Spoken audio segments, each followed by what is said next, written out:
Hello everybody, one of the videos. My name's Jamie from Games. Today we're doing an unboxing video.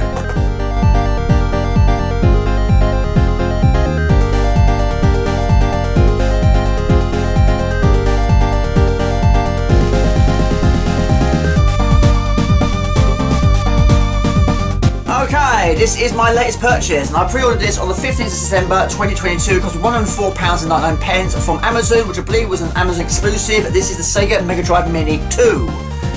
I don't have a knife. Well, I cannot find it. I don't know where I've put it, but I'm always losing my knife, but it's not in the usual place. So if it's not there, I don't know where it is. I've got a pair of scissors, but it's best to use a knife. No, word of a lie, that took me 25 minutes to find. I looked absolutely everywhere. It turned out it was actually down the side of the sofa, but right in between the cushions. But there we go, I've got my knife. Now also in my collection, I did do a video based on this one, but I did buy myself the Mega Drive Mini, which I got it from Game for $69.99. It contains 40 classic games and 2 bonus titles. It's fantastic, it contains 2 additional controllers. I have to admit, this one, I can't remember if it's got 1 or 2, we'll find out very soon. Okay, so back in the day, I didn't own a Mega Drive, Master System, or SNES or NES, but a lot of my school friends did. But eventually, I did buy myself one, not brand new, I bought it from a boot fair, it cost me about 15 quid, something like that, and I believe it had Sonic the Hedgehog with it as well. And when it comes to physical versions, I've hardly got any. I think I've only got about 8, something like that. But yes, the Commodore, that's a totally different story. But anyway, I did buy myself an Mega Drive, I bought it on eBay, which allows you to put multiple games on one additional SD card. It's a fantastic way of doing it. But of course, there's nothing like having individual hardware.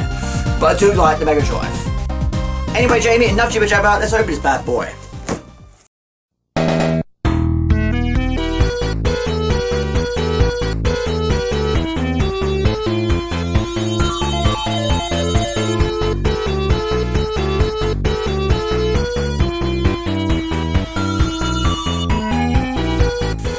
There you go. I have to admit though, I was not expecting the box to be so small. However, it's a very mini system. Even the box is very, very minute. But anyway, it's fantastic. I love it. The Mega Drive Mini 2, 53 classic games, and 7 bonus titles. But yes, when you compare it to the original one, it's not too far off being half the size. So there we go, it is confirmed. The original one has 2 additional controllers, and this one only has 1. But then I live on my own anyway, no big deal. I'm assuming you buy one separate. But this one has 6 buttons, the other one only had 3. Okay, so bundled into this little machine, we have 7 bonus original titles for the Mega Drive. We also have 41 classic titles for the Mega Drive, and also thrown into the mix 12 classic titles for the Mega CD. Now, back in the day, only one of my friends from school had a Mega CD, and he only had 1 game. And I called it to play it, it was brilliant, and I got it here on the Amiga. It was Brutal Paws of Fury. It came out in 1994. It's fantastic. I was really impressed with it. But unfortunately, that was the only one he had at the time, but it was still a nice experience to play it. But we're going to play it now, but also it'd be great to see what ones you got to throw into the mix.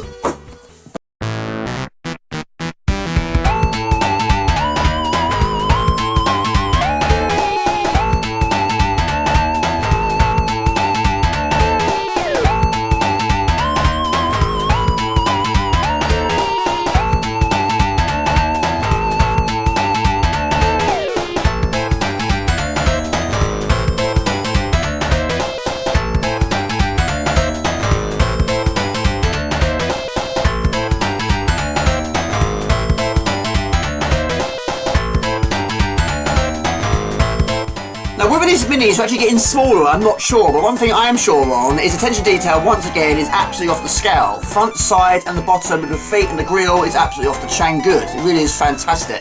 So we compare the 2.com and it's probably about a quarter the size, something like that, but yeah, again, it really is good. So, 2 ports on the front. So over the course of time, eventually I'll give myself an additional port, but at the moment of time there's no need, no rush, no hassle, but we'll go for 1 anyway. So, you've got the on switch there and the reset button. Now I'm assuming you probably can't add games to it. That's one thing I would like to change about some of these systems. Of course, some of you can and some of you can't, unless you're going to hack it. I'm not a fan of hacking, but sometimes it might be the way of doing it. But maybe in the future, you never know, if it gives you the option to add games, that'd be a fantastic thing. But there we go, let's try it out. So anyway, yes, slightly surprised there's only 1 controller, but it's not all bad because of course you're going from 3 buttons to 6. So if you're playing Super Street Fighter 2 for example, you've got 6 buttons which is needed. A light, medium and heavy punch, a light, medium and heavy kick is going to be needed here. So over the course of time, I bought myself an additional 1, but there's no rush at the moment of time. Now one thing I'm definitely not short on at home is these cables. Every time I buy a mini system, another HDMI cable thrown into the mix, and of course you do have your USB power cable, but no plug.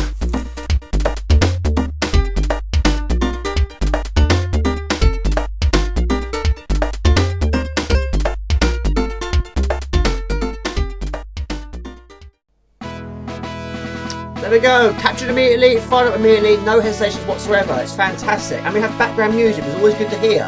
Not all mini systems had it. I think the only one that didn't was the PlayStation Classic, which out of all of them was probably my least favourite. I'm not saying it's a bad system, it just didn't have enough content, not enough games. However, this has got enough games, 53 cassette games and 7 bonus titles to keep it occupied for absolute ages. Let's see what we got.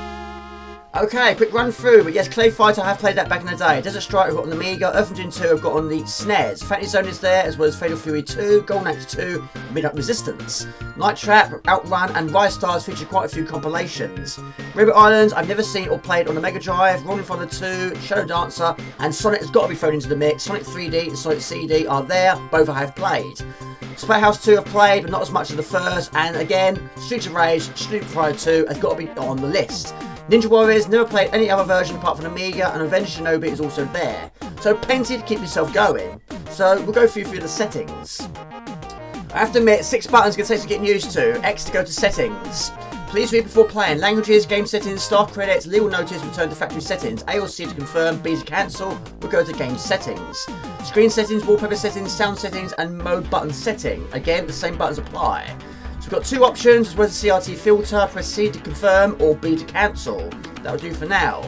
Wallpaper settings, pretty self-explanatory. Go left or right to confirm, but we'll leave it at that for now. Go to back, and you've got the sound settings. You make it sound like a Mega Drive or the Mega Drive 2, which will confirm. We'll go with that. And the button settings is a quick open, hold for 1 second, hold for 3 seconds, or off, hold, start. We'll leave it as that once again. I have to admit, not a fan of this outline border, but there we go, SEGA. But yeah, I'm going to change that in the option screen. Yeah, I have to admit, I'm not a fan of that. So anyway, SEGA World is fantastic, but not for me. We'll go for the black background if it has it. Go to X for the settings, we'll go down to game settings, and we'll go to wallpaper settings. So left or right, so we've got plenty here, but that's the one I want. We'll go for the black backgrounds, A or C to confirm, B to cancel. Select that, press B, and hopefully it's a nice blank background. Hopefully so. Back to main menu, and then fire up a game. There we go, that is so much better. Produced by or under license from Sega Enterprises Limited. Much better. Now also, while you're on the option screen, using Y and Z, you can change the categories. Go to A to Z, Z to A, genres, number of players, CDs first, recently played, and release date. And a nice touch. A, C to confirm, or B to toggle display. Okay, let's get some games played. Cannot go wrong with Fantasy Zone. If you press the B button, you switch between front view to sideways view, which is a nice touch. So, A or C to confirm, and B on the screen cancels. And this is actually released in 2022. So I'm assuming this was one of the bonus titles. But yeah, I didn't actually realise this was never on the Mega Drive Genesis, but it is now. So B to cancel, or A to C to confirm. There we go, Fantasy Zone, copyright 1986 by Sega. Okay, so the game is Fantasy Zone, a 1986 arcade game by Sega, the first game in the Fantasy Zone series. It was later ported to a wide variety of consoles, including the Master System. The player controls a sentient spaceship known as the Oopa Oopa, who fights an enemy invasion of the Titan Oopa planets. The game contains a number of features typical to the side-scrolling shooter. The main character, Oopa Oopa, is sometimes referred to as Sega's first mascot character. Now, this is only the full version I've played. I have to admit, over the course of time, I think the Master System is the one I enjoy the most. But this is very, very good. I didn't actually realise it was never released on the Mega Drive. And it looks really good, but I've got a bit of parallax. Nothing wrong with that.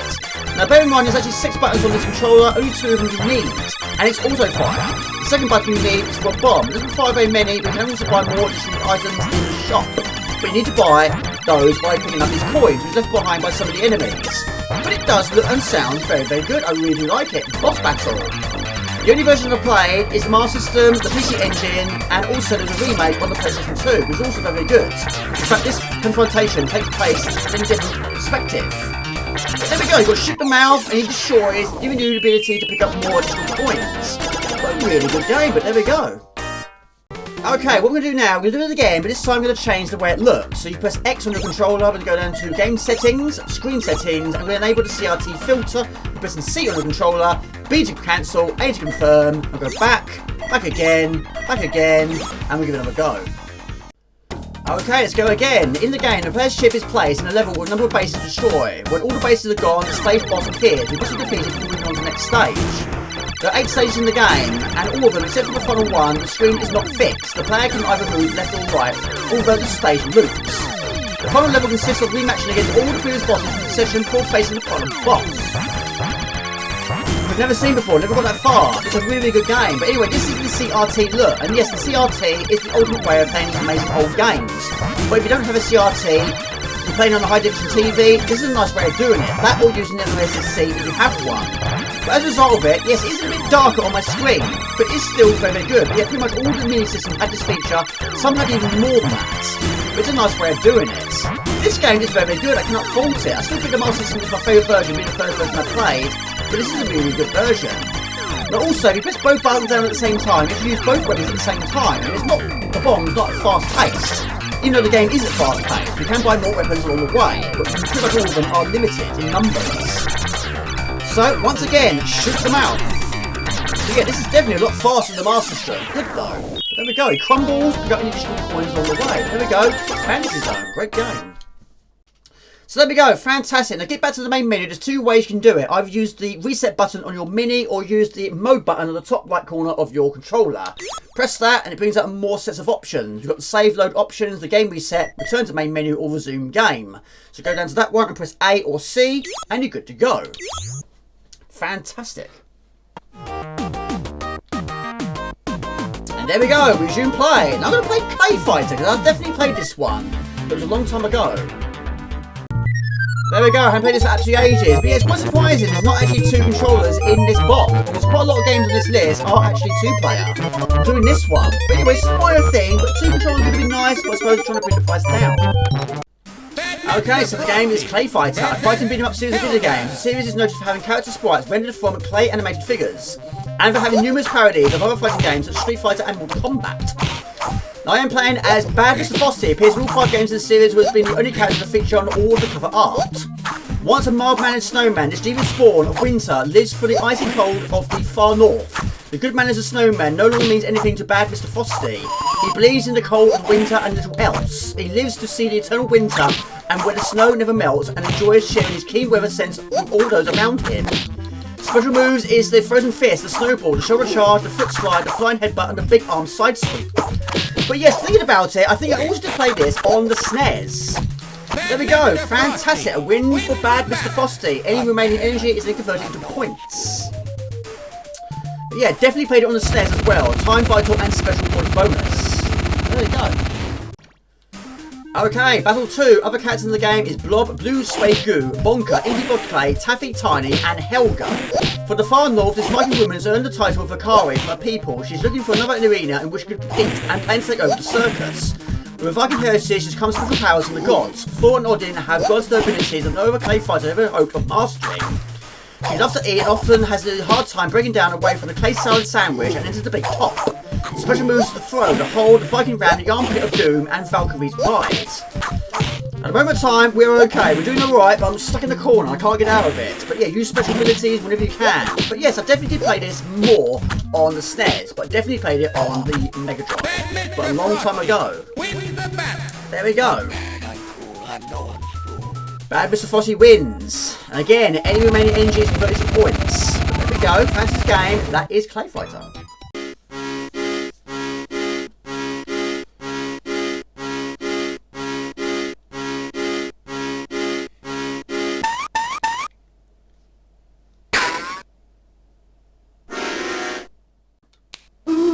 There we go, next on the list, played it loads back in the day, this is Earthworm Jim 2.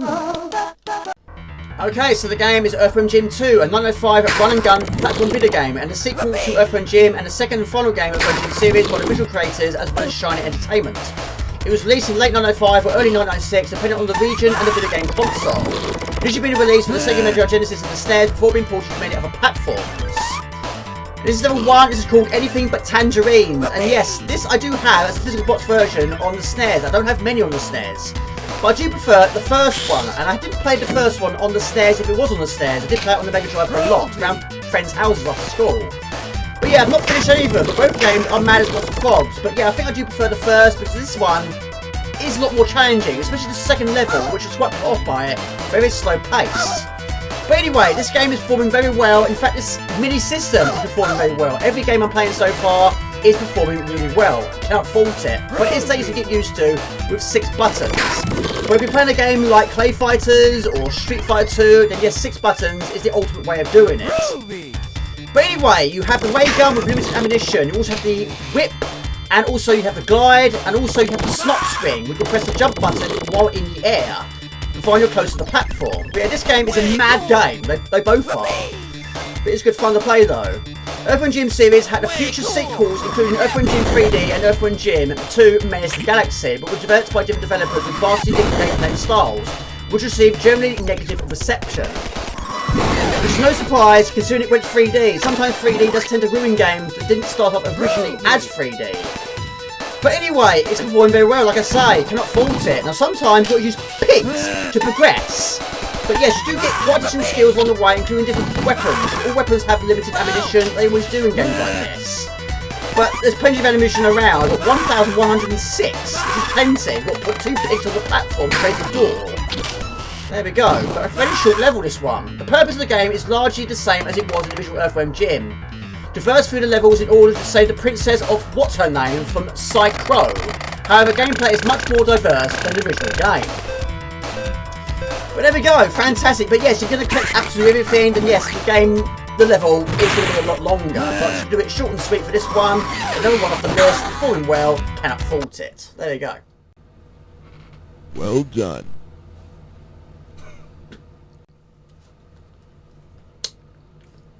There we go. I have never ever seen or played this version before. Rainbow Islands on the Mega Drive. Tieto 1994. Okay, so the game is Rainbow Islands, the story of Bubble Bobble 2. It's a 1987 arcade game developed and published by Tieto. The arcade version was licensed to Romstar for North American manufacturing and distribution. The game was subtitled The Story of Bubble Bobble 2 and is a sequel to Tieto's Bubble Bobble for the previous year, and the second of the 4 arcade games that followed, including Bubble Symmetry and Bubble Memories. It itself has 2 direct sequels, Pals of Stars and Bubble Bubble Part 2. The game is ported to numerous home computer systems and game consoles. And I'm playing this for the absolute first time on the Mega Drive, and it's good. It is good. Okay, we're still going. Now, I have to admit, it's very good. I'm very impressed with it. But there's 2 things I'm not overly keen on. The first one is the music. I don't think the music is very good, I have to admit. But also the jumping. You cannot jump nowhere near as high as you can in the Mega version. I'm going to be comparing it to the Mega version. That's the version I played the most. I've never actually played this game on an arcade before. But yes, the jumping is difficult, and trying to adapt to 2 buttons is also quite a difficult task. But yeah, the jumping is probably its weakest thing. But the game itself is very good. It's interesting because your character is wearing the same kind of outfit as you would have done in Parasol Stars. But yeah, it is a good game though. So you get to the end of the stage, you get the golden chest and pick up whatever you can pick up along the way. Okay, we're still going. Round 4, heading towards the boss now. The main characters are Bubblin and Bobblin. The protagonist of Bubble Bobble, known as Bob and Bob in the Western release. However, in this game, there appears human being forms known as Bubby and Bobby, as opposed to the Bubble Dragons of the first game, following on from the game's true ending. Also, unlike the first games, players must now alternate their goes. One player playing as Bobby, green shirt, and one playing as Bobby, blue shirt, the same colour scheme as the first game. Right, now of course, you don't have to do it, but it's nice to get all the colour gems. Now you do this in such a way by defeating an enemy on a certain point on the screen. I can't remember if it's where you hit them or where they land will determine what one you get. But there we go, when you get it, you get a big gem at the end of the level and also additional life. Now this version has 3 difficulty settings. If you're doing it on easy, you start the game off with 2 rainbows. If you do it on normal, which I'm doing here, you start off with 1 rainbow. There's also another setting which is called Mania, which I have no idea how difficult that's going to be. I'm assuming that all the enemies start off angry, and when they're angry they move faster. But anyway, boss battle, which is a lot slower pace this one, and also I've noticed that the rainbows do stay on the screen a little bit longer on this one. But there we go, we survived. And also this is actually the extra version, which I'll include later on in the outtakes. But yeah, a few surprises in that one. But there we go, we get a good big diamond, and we move on to the next island. But there we go, fantastic game, I do like it. Rainbow Islands on the Mega Drive. Okay, this is fantastic, however, time jump Yanti. Gonna move over to the Mega CD. We do this by using Y or Z to change the category to CD first. And judging by the box, there should be a grand total of 12 cassette games, but only 1 game I've played on an official Mega CD console, which is Brutal Port of Fury, which is not on this list. But I have also played Sonic CD, but not on Mega CD. That was on a Sonic compilation. So anyway, we got Echo the Dolphin, we got Final Fight, Night Trap, I remember that one as well, we've had discussions about that one. Sylphie, must try that one out, and Ninja Warriors. Never played any other version apart from the Amiga version. So we're going to start off with classic Final Fight, and see how it performs. Release date 1993. There we go. I have to admit, I didn't actually realise this game was on the Mega CD, so I'm seeing this for the absolute first time. Here we go, Final Fight. Okay, choose your character, Guy, Cody or Hagar. We'll go for Cody. Okay, so the game, this is Final Fight, a series of beat-em-up video games by Capcom, which began with the arcade release of Final Fight in 1989, set in the fictional Metroid City. The game focuses on a group of heroic vigilantes who fight against and control a various threats of criminal gangs, commonly known as the Mad Gear Gang. The series has sold 3.2 million units worldwide as of December 31st, 2019. And I'm seeing this version for the absolute first time. I had no idea this version existed on the Mega CD, and it looks absolutely tip-top. It is fantastic. Looks great, sounds great, and it's very, very responsive. The controller is not letting me down. It's fantastic. Every time I press that button, it's immediate. There's no lag whatsoever. It's brilliant. It really is good. Very impressed. Of course, back in the day, we always did play this game every time we saw it on the arcades, and I also do have it as a box version on the Amiga, which is of course US Gold. It's a good game. It's a lot more easier than the arcade, but even though it only has 2 discs, there's a lot of disc swapping in that game. You could be halfway through a confrontation and you have to swap discs. But there we go. It's really, really, really good on the Mega CD. There we go, just making an entrance. The SEGA CD, released as the Mega CD in most regions outside of North America and Brazil, is a CD-ROM accessory for the SEGA Genesis, produced by SEGA as part of the 4th generation of video game consoles. It was released on December 12, 1991 in Japan, October 15, 1902 in North America, and April 2nd, 1903 in Europe. The SEGA CD plays CD games and adds hardware functionality as a faster CPU, graphics enhancement, and sprite scaling and rotation. It can also play audio CDs and CD+G discs. And it performs very, very well. Very, very impressed. Like I say, only one game I play on the proper real deal, and that is Brutal Force of Fury. But this is very, very good. Never played the second or third games. Okay, on we go, and of course in a game like this, food can be picked up on the floor for additional energy. The game was followed by 2 sequels, Final Fight 2 in 1993 and Final Fight 3 in 1995. The sequel was produced specifically for home console market by Capcom's consumer division, no preceding arcade versions. Mighty Final Fight was released for the NES, which featured childlike characters. A 3D fighting game spin-off Final Fight Revenge was released for Sega's Titan arcade hardware in 1999. It was followed by a home version for Sega Saturn, which is in Japan only. A 3D sequel titled Final Fight Streetwise was also released in 2006 for PlayStation 2 and Xbox. And that one I have played. I did buy that one back in the day, but wasn't really keen on that one. I traded it in quite quickly. Yeah, this is the ultimate. But anyway, no more Sicilian Jamie. Boss battle. What is different about this boss is he likes to call in reinforcements. In a game like this, the screen can be absolutely bombarded by enemies all the time. Also, some attacks will actually help get characters away from you. It's more like a 360 thing, but at the cost of energy. Quite a lot of games back in the day did do that. They can also pick up different weapons on the way, anything from a knife to lead lead piping, maybe even a sword. But the dagger usually throws from a distance. And the throw is also fantastic. But anyway, energy is good. It also has a time limit. Use that wisely, but don't use it too often. Let's get the job done. Yeah, a really, really good version. Fantastic. But then every version I have played of this game is brilliant. Even the bigger version, I do like it, even though many people didn't. It is US Gold nevertheless. There we go, down and out. You didn't see him off the screen. There we go, brilliant. Round 1 clear. Final Fight. Okay, it's currently 1 o'clock in the morning. But anyway, we're not done yet. However, we can't have a Mega Drive Mini unboxing video without some Sonic thrown into the mix. Sonic 3D. Now, I thought I had played this. I haven't, but I do have on the PlayStation 2. I have this, which is the Sonic Mega Collection Plus. But no, Sonic CD does not feature on it. I'm thinking of Sonic 3D. I'm assuming so. So, we're playing this for the absolute first time, released in 1993. There we go, copyright 1993 by Sega, Sonic CD. Haven't played it before, I thought I had. Okay, so the game is Sonic the Hedgehog CD, a 1993 platform game for the Sega CD, developed and published by Sega. The story follows Sonic the Hedgehog as he attempts to save an extraterrestrial body little planet from Dr. Robotnik. Like other Sonic games, Sonic runs and jumps through several themed levels while collecting rings and defeating robots. Sonic CD is distinguished by its time travel feature, a key aspect to the story and gameplay. By travelling through time, players can access different versions of stages, alternative layouts, music and additional graphics. And I do like it, even though I was certain I played it, but no, I'm guessing I'm getting entangled with Sonic 3D, which I used to own when I used to own a SEGA Saturn, but I sold that a long time ago. But of course, you're left to go Super Sonic Speeds, there's going to be secrets of plenty. But yes, collect rings, 100 rings gives you additional life, and I'm assuming 50 takes you to a bonus stage. But yes, it's a good game, but it's certainly going to take some getting used to, but I do like the earlier ones a lot more. Master System was the version I played first, that is probably going to be my favourite, I think it always will be. But the Mega Drive version was also a very good version. But anyway, I don't know a lot about it, but we're going to Sonic Speeds. There we go. Are we going to get great big thing at the end? You better believe it. There we go. Fantastic. Did it in 54 seconds. Ending it with 58 rings. Sonic got through Zone 1.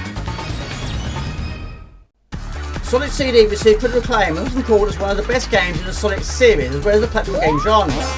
Reviewers praise its exceptional size, music and its time travel feature, although some believe the game did not use SEGA CD's capabilities to its fullest. The game sold over 1.5 million copies, making it SEGA CD's bestseller. The game was ported to Windows as part of Sega's PC brand in 1996 and the PlayStation 2 and GameCube as part of Sonic Gems collection in 2005. A remastered version, developed by Christian Whitehead using the Retro engine, was released for player-versus platforms and mobile devices in 2011, and re-released in 2022 as part of Sonic Origins compilation. But it's good, I have to admit, I wasn't sure at first, but it's a good game, but I do prefer the original versions. I always have done, I always will do, I think. But anyway, Dr. Robotnik is doing his usual things, we've got to do a usual thing to try and stop him. In this case, destroying his latest invention. He does it low, he always does. But there we go, River Pow. Did that with 12 rings and 45 seconds. We're not done yet, we're not too far away. But yeah, the game is good, I do like it. We'll break that open, and the level is complete. 3,300. There we go, got some flowers out of that. There we go, Sonic CD, not a bad game. Sonic got through Zone 3.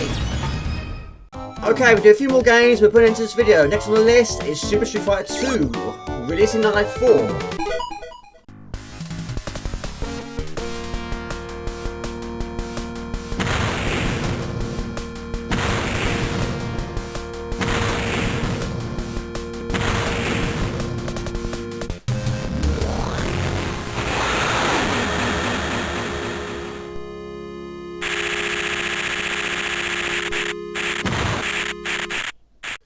There we go, fantastic game. Used to play this a lot with my friends after school. I have it on the Amiga, I don't have it on the Mega Drive, but in a way I do now. We'll go for a game start, we'll go for Super, and we'll see how we do.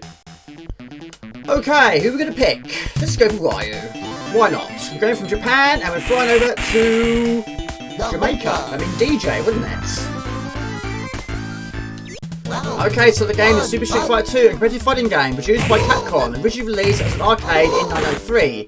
And the fourth game is Street Fighter 2, sub-series Street Fighter games following Street Fighter 2 Hyper Fighting. It refines balances and existing character roosters from previous versions and introduces 4 characters. It's the first game with Capcom CP System 2 hardware with specific graphics and audio over the original CP System hardware used in previous versions of Street Fighter 2. And I have to admit, I didn't know a lot about that, but anyway, we're playing against DJ, one of the 4 new characters. The others are T-Hawk, Cammy and Lei Long. Trained as a kickboxer in Jamaica, DJ's first love is his music. Over the years, DJ has even taken his beat of his music into his fighting style. Special moves are the Hyper Fist, the Max Out and the Double Jet Kick. Versus me, Ryu on the left. And it's best of 3. Any remaining energy, any remaining time is then converted into points. It's a fantastic game, great memories playing this with my friends after school. And there we go, winning for Ryu.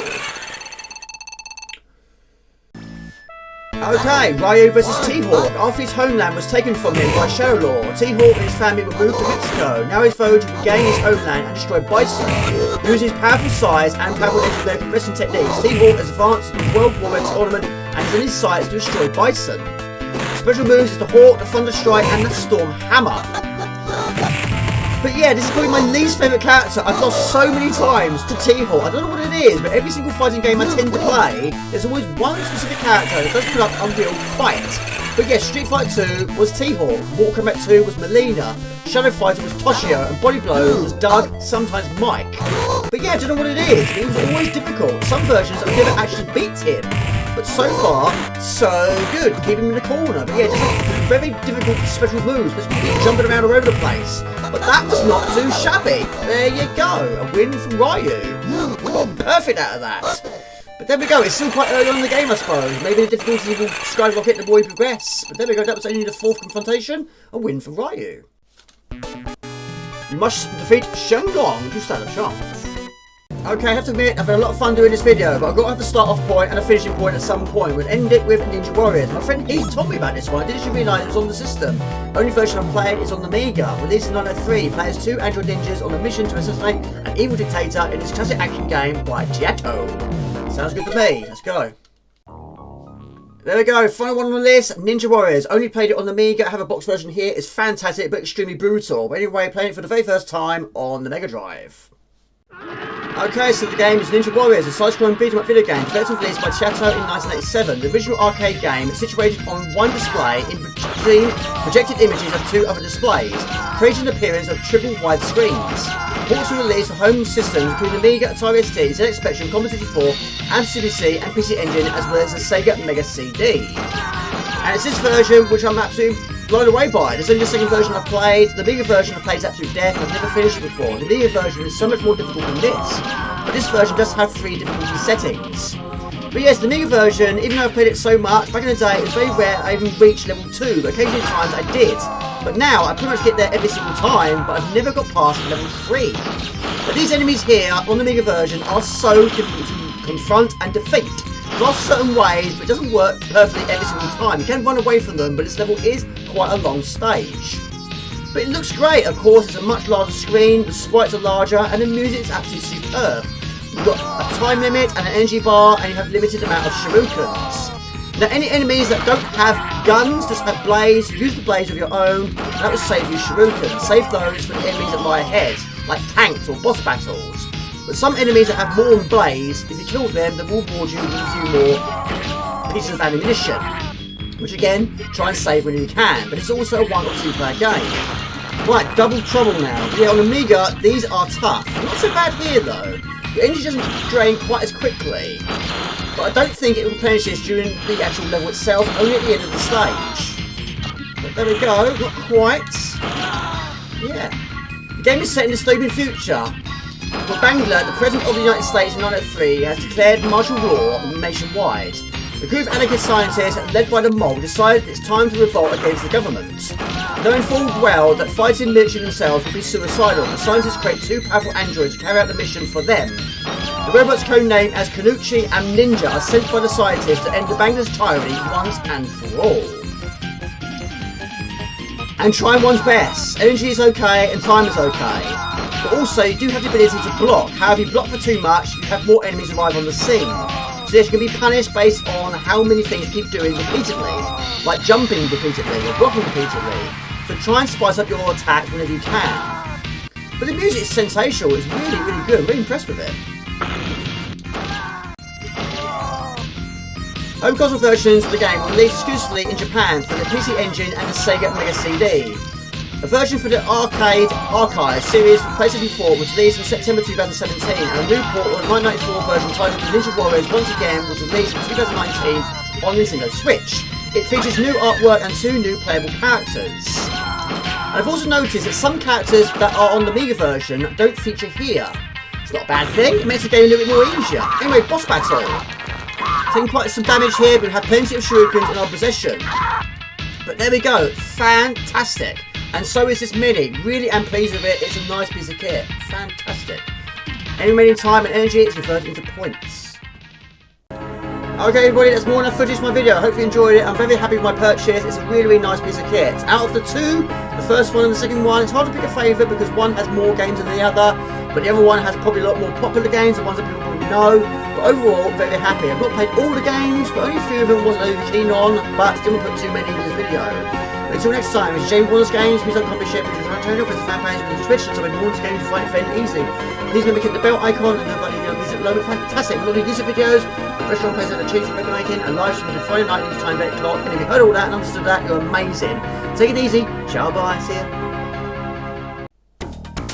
Okay, so the game is Fantasy Zone, a 1986 arcade game by SEGA, and the first game in the Final Fantasy.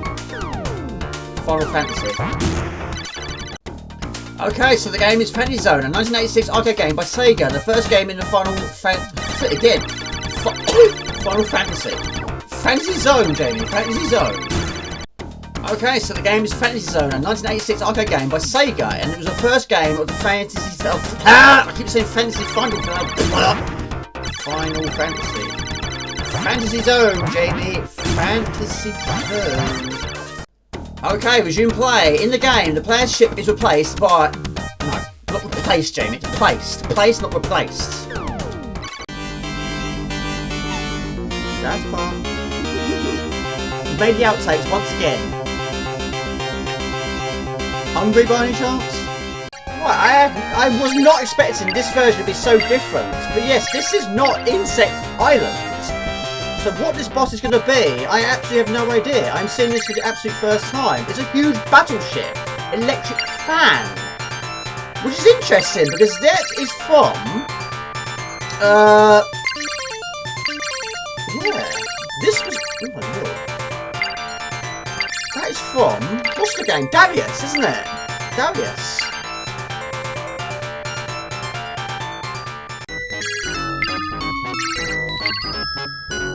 The arcade version was licensed by Romstar for North American manufacturing distribution. The game subtitled The story follows some of the hedgehogs attempt to save an extraterrestrial body, a little planet, from a Dr. Robotnik, like some other... And then... Oh, do it, man! I have no idea what you're supposed to do. Keep switching from camera to camera.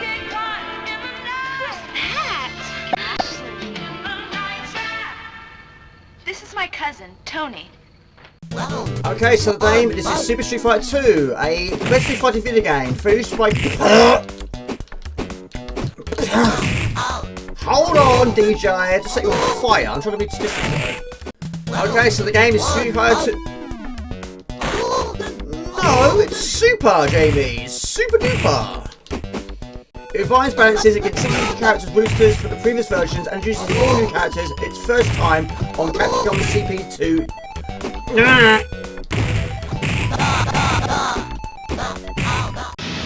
you're good enough, dog meat. Let's find out.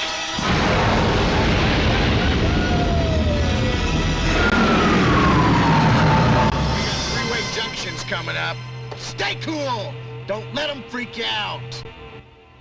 The critter's at 3! Snyder, 3!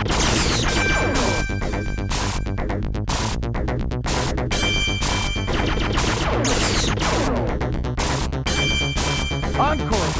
Looking good!